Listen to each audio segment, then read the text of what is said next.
మండపేట నుంచి వైసీపీ టికెట్ను తోట త్రిమూర్తులకు కేటాయించారు సీఎం జగన్మోహన్ రెడ్డి. కోర్టు శిక్ష విధించిన నేపథ్యంలో తోట పోటీ చేసేందుకు అవకాశం ఉంటుందా ఉండదా అనేది ఆసక్తికరంగా మారింది. దీనికి సంబంధించిన డీటెయిల్స్ ను బార్ కౌన్సిల్ సభ్యుడు సీనియర్ అడ్వకేట్ ముప్పాల సుబ్బారావును అన్ని అడిగి తెలుసుకుందాము. నమస్తే అండి. నమస్తే అమ్మా. ప్రజెంట్ మనం చూస్తే ఇక్కడ ఎస్సీ ఎస్టీ అట్రోసిటీ కేసు కింద తోట త్రిమూర్తులకు మొత్తం 18 నెలల జైలు శిక్ష కూడా విధించింది కోర్టు. దీన్ని ఎలా చూడాలంటారు? అయితే ఆయన ఇంకా పాలిటిక్స్ లో యాక్టివ్ గానే ఉన్నారు. ఇక తొందరలో ఎలక్షన్స్ కూడా రాబోతున్నాయి. మరి హైకోర్టుకి వెళ్తే ఆయనకి జైలు శిక్ష తగ్గించే అవకాశం ఉందనుకోవచ్చా? ఒకటి మేడం గారు, ఆల్రెడీ దీంట్లో జరిమానాతో పాటు 18 నెలల పాటు జైలు శిక్ష విశాఖపట్నం ఎస్సీ కోర్టు ఈ రోజు తీర్పులో స్పష్టంగా వాళ్ళకి శిక్ష విధించింది. కామన్ గా గతంలో మనం చూసాం, రాహుల్ గాంధీ కేసు ఆయన కన్విక్షన్ పడినప్పుడు ఆయనకి ఆపరేషన్ ఆఫ్ జడ్జిమెంట్స్ ని సస్పెండ్ చేయించుకుంటేనే ఆయన తిరిగి ఎంపీగా కొనసాగుతారని చెప్పేసి చెప్పడం జరిగింది. అయితే ఇక్కడ కూడా సస్పెండ్ ఆఫ్ సెంటెన్స్ అంటే జైలుకి వెళ్లకుండా సెంటెన్స్ ని సస్పెండ్ చేసే విధంగా ఎస్సీ ఎస్టీ కోర్టే ఇస్తుంది. కానీ ఆపరేషన్ ఆఫ్ జడ్జిమెంట్ ని సస్పెండ్ చేయించుకోవాల్సిన పరిస్థితి వచ్చే అవకాశాలు అయితే దీంట్లో ఉన్నాయి. డెఫినెట్ గా ఈయన హైకోర్టుకి వెళ్లి ఆపరేషన్ ఆఫ్ జడ్జిమెంట్ ని సస్పెండ్ చేసుకోవాల్సిన పరిస్థితి ఉత్పన్నమే అవ్వాలి. లేకుంటే అతను ఏదైతే ఉందో మండపేట నుంచి వైఎస్ఆర్సీపీ పార్టీ నుంచి ఆయన ఎమ్మెల్యేగా పోటీ చేస్తున్నాడు కాబట్టి దానికి అడ్డంకి ఏర్పడే ప్రమాదం కూడా ఉన్నది.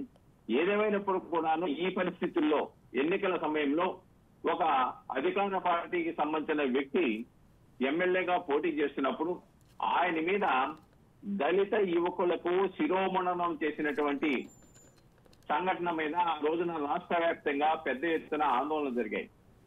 29/12/1996 సంవత్సరంలో జరిగింది ఈ నేరం. ఆనాడు వాళ్ళ ఆరోపణ ఏంటంటే ఇవాళ రాడ్డులతో కొట్టారు, అలానే మీసాలు తీసేశారు, కనురెప్పలు తీసేశారు, గుళ్ళు గీకేశారు ఒక ఇద్దరికి, అలానే ఇంకొక ముగ్గురి మీద దౌర్జన్యం చేశారు, అక్రమంగా నిర్బంధించారని చెప్పేసని. కానీ అది విషయం బయటికి చెబితే మిమ్మల్ని బతకనేమంటే వీళ్ళు పాపం గమ్మనంగా ఇంట్లో కూర్చొని ఉన్నారు. తర్వాత ఒక పత్రికల్లో వచ్చిన దాన్ని బేస్ చేసుకొని కొన్ని రోజుల తర్వాత ఎస్పీ డైరెక్ట్ గా త్రిపాఠి ఆ రోజున తూర్పుగోదావరి జిల్లాకి ఆ త్రిపాఠి డైరెక్ట్ గా బాధితుల ఇళ్లకెళ్లి వాళ్ళకి మనోధైర్యాన్ని ఇచ్చేసి ఈ కేసుని వెలుగులోకి తీసుకురావడం జరిగింది. తర్వాత ఆయన దాదాపుగా 80 రోజులు 90 రోజులు రిమాండ్ లో ఉన్నాడు, బెయిల్ రాక. అది దాదాపుగా వివిధ కారణాల వలన ఇవాళ టెక్నికల్ ప్రాబ్లం దాదాపుగా 28 సంవత్సరాల పాటు ఈ రోజున ఆ కేసు కొనసాగింది. చివరికి ఎట్టకేలకి ఎలా ఇన్ఫ్లుయెన్స్ చేశారంటే పోలీసులు ఇన్ఫ్లుయెన్స్ చేశారు, టీపీలు ఇన్ఫ్లుయెన్స్ చేశారు. కుల ధృవీకరణ పత్రాన్ని కూడా కోర్టులో దాఖలు చేయకుండా హైకోర్టుకు వెళ్లి బాధితులు ఆదేశాలు తెచ్చుకోవాల్సిన పరిస్థితి ఈ కేసులో ఉత్పన్నమైంది. కాబట్టి ఇన్ని తతంగాలతో 28 సంవత్సరాల పాటు బాధితులు పోరాటం చేశారు. పోరాట ఫలితంగా అనేక మంది సాక్షులు దీంట్లో చచ్చిపోయారు, ముద్దాయి కూడా ఒకరిద్దరు చనిపోయారు.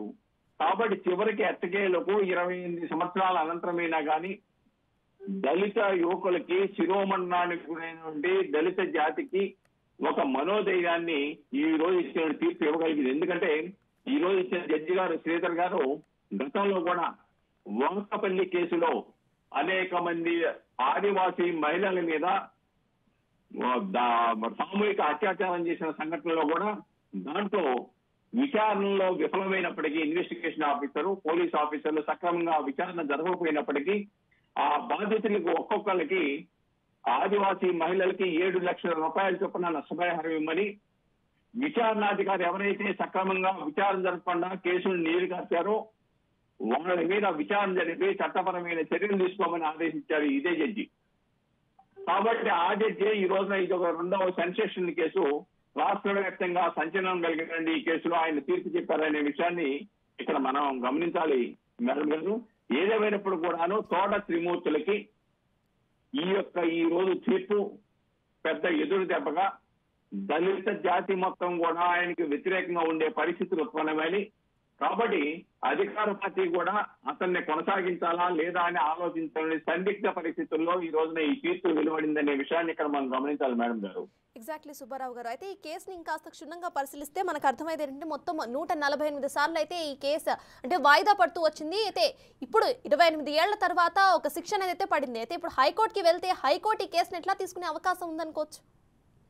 ఇక్కడ ఒకటి మేడం గారు, హైకోర్టుకి వెళ్ళిన తర్వాత ఆ జడ్జి గారి యొక్క కేసు పూర్వపరాలు పరిశీలించిన తర్వాత ఈయన యొక్క జడ్జిమెంట్ ని అమలు చేయడాన్ని సస్పెండ్ చేయాలా లేదా అని న్యాయమూర్తి నిర్ధారించవలసిన అవసరం ఏర్పడింది. ఆ విధంగా కనుక ఇస్తే ఇచ్చినప్పటికి కూడా ఈ మత్స్య త్రిమూర్తుల మీద పోదు.